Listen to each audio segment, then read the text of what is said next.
সকালে ঘুম থেকে উঠেই বন্ধুরা উঠে যায় ঝেঁটা নিয়ে দৌড়াদৌড়ি। আর এই সমস্ত কাজ করতে খারাপ লাগে না, একটা অভ্যেসে পরিণত হয়েছে।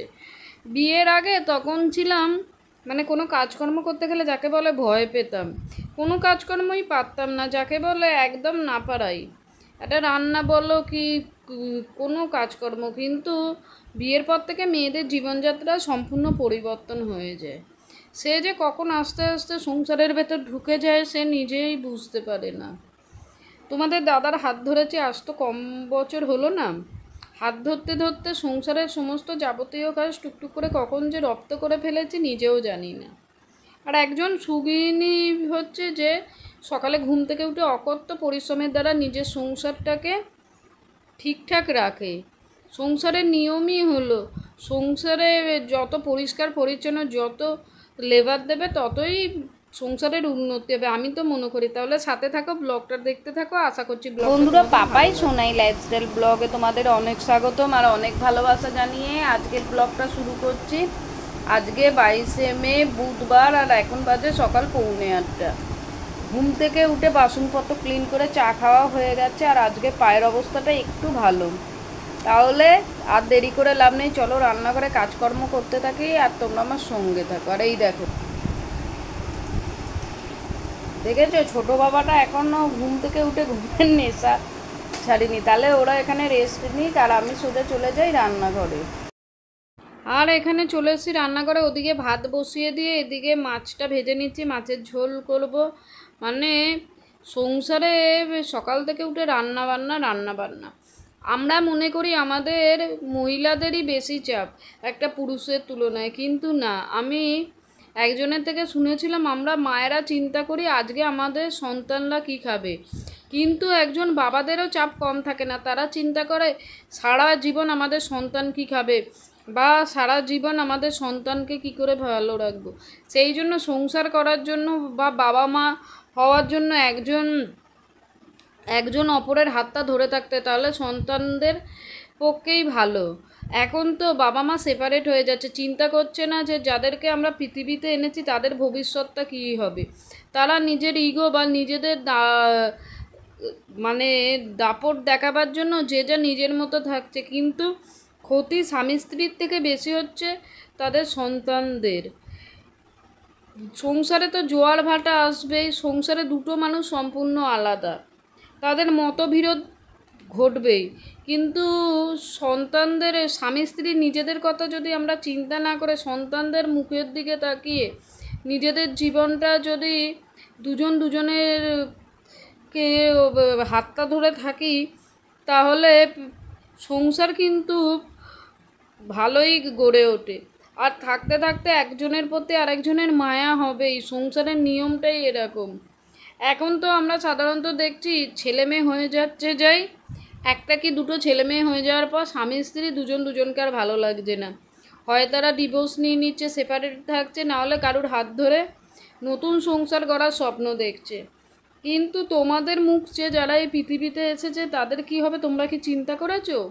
তাদের মনের অবস্থাটা কি হচ্ছে না চিন্তা করছো না। একটা বাবা মা হওয়ার জন্য শুধু জন্ম দিলেই বাবা মা হওয়া যায় না, বাবা মা হলে প্রত্যেক মুহূর্তে তাকে চিন্তা করতে আমার সন্তান কি করে ভালো থাকবে। আলু সেদ্ধ ভাত খেয়েও কিন্তু একটা সুখী সংসার বা সন্তানদের মুখে হাসি জোগানো যায়। কিন্তু তোমরা যদি ভাবো যে আমার স্বামী রোজগার ভালো না, এ রোজগার ভালো, ওর হাত ধরলে আমি ভালো থাকবে, এগুলো হচ্ছে স্বার্থপরের মতো কাজ করা, বুঝলে বন্ধুরা। এরকম করলে নিজের সন্তান কি দুদিন পর দেখবে তোমরাও ভালো নেই।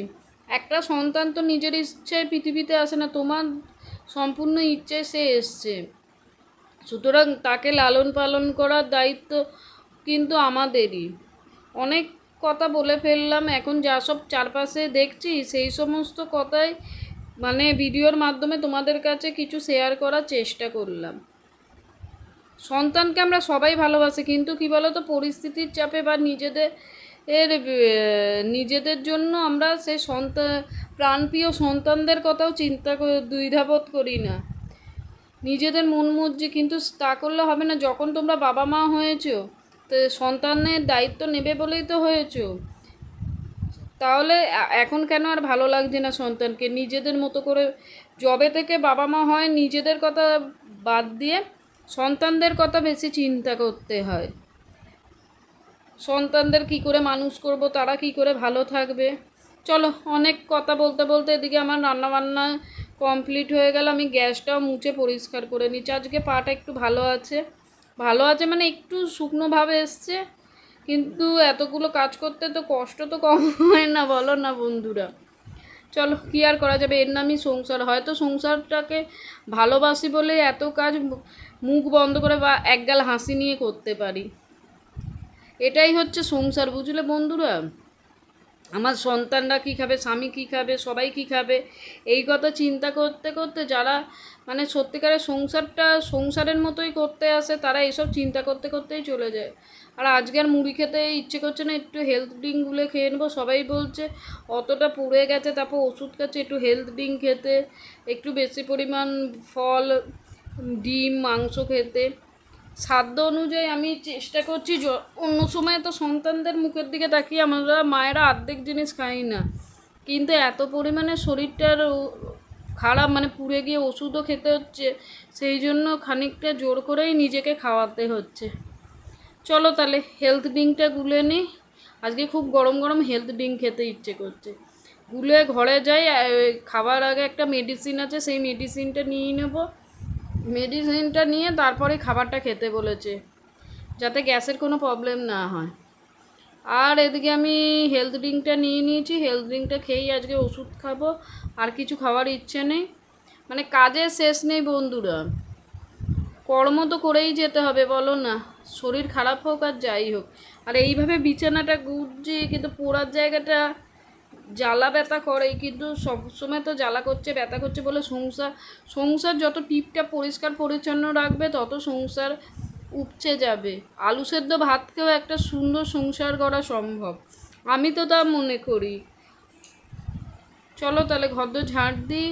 আর তোমরা হয়তো বলতে পারো দিদিভাই ঘরদোর মোচার কী দরকার আছে, তোমার শরীর খারাপ, কিন্তু কি বলো তো, বাড়িতে থেকে তো কোনো চাকরি বাকরি করি না, এইটুকু কাজ যদি না করতে পারি নিজের কাছেই নিজের খুব খারাপ লাগার এগোরে এলাম। আর বাবাকে দেখো আমাকে সমানে ট্রেনিং দিয়ে যাচ্ছে, এদিক গোছ ওদিক গোছ ওদিক টান।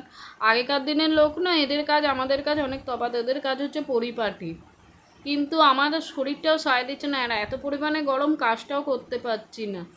তোমরা থেকে বুঝতে পারছো বাবা কিন্তু ট্রেনিং দেওয়া ছাড়ছেই না, মানে হাসিও পাচ্ছে। আমি চেঁচামেচি করছি যে আর বলুন, আমি আর পারছি না, আমি আর পেরে উঠছি না, কিন্তু কার কথা কে শুনে। ওনার তো পরিপাটি কাজের দরকার, পাটা ঠিক নেই বলে বাবা, না হলে বাবা এইসব কাজকে তোয়াক্কা করতো না। একদিন এইসব কাজ বাবার কাছে কোনো কাজই ছিল না, প্রচুর কাজ করতে পারতো। এক একটা গ্রামের লোক দেখে অবাক হয়ে যাবে। আমার শাশুড়ি তো শহরের লোক ছিল, যখন বড় ছেলের পেটে সাধে গেল বাবার কাজকর্ম দেখে বললো আমি তাজ্জব বেনে গেলাম, এটা কলকাতা শহরের লোক হয়ে এত পরিমাণে কাজ কিভাবে করতে পারে। খানিকটা আমিও হয়তো ওরম হয়েছি, শরীরকে শরীর বলি না। তোমাদের দাদা ডিউটি বেরোবে, আমাকে মলমটা লাগিয়ে দিচ্ছে, ও মলমটা বেশ ভালোই লাগিয়ে দেয়। চলো তাহলে তোমাদের দাদা মলমটা লাগিয়ে দিই।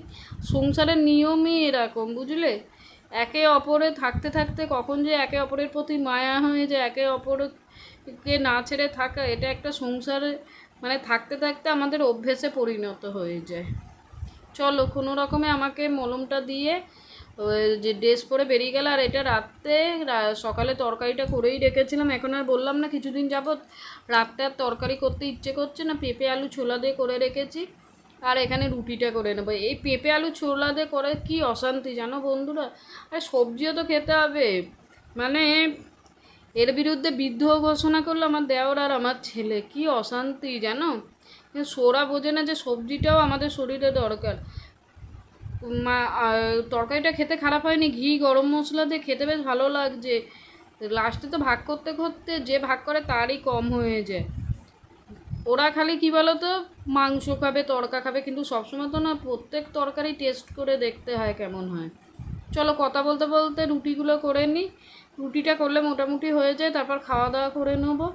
তরকারিটা করে রাখি বলে সুবিধা হয়, আধ ঘন্টা হলেও সন্ধ্যেবেলা পড়িয়ে উঠে রেস্ট হয়, নাহলে সে হন্তদন্ত কালঘাম ছুটিয়ে যেত জানো বন্ধুরা। চলো তাহলে এদিকে আমি রুটিটা করতে থাকি আর তোমরা আমার সাথে থাকো। চলো।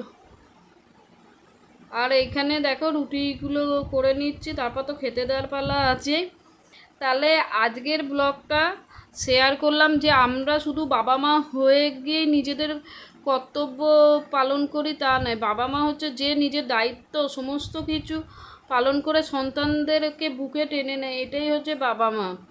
তাহলে বন্ধুরা, কি ভুল বললাম ঠিক বললাম আমি নিজেও জানি না। আজকের ব্লগটা এই পর্যন্ত শেষ করলাম, দেখা হবে নেক্সট ব্লগ।